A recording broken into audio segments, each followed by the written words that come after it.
My, tak si to připravte.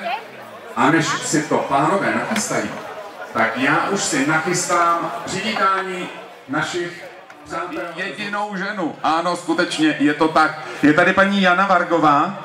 Jano, kde pak jste? Pro vás obzvlášť velikánský potlesk. Držím vám pěsti. Ať to dopadne, jak má. Jediná odvážná žena a růže mezi trním tady na Merníkobraní. 4, 3, 2, 1, start! A teď, frajeři, máte 20 minut. Já jsem si to dal 15krát. 15krát jsem si to dal. Vždycky byli výborní. A pak může být problém. Ale dneska doufám nenastane.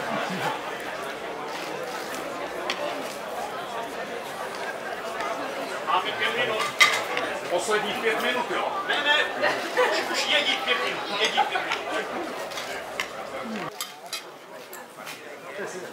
A tady Rafajové se mají taky dobře.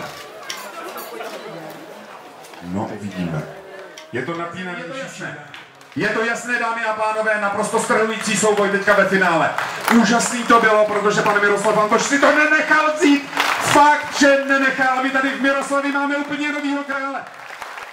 Tak jste se dočkal, Mirku. No, úžasné to je.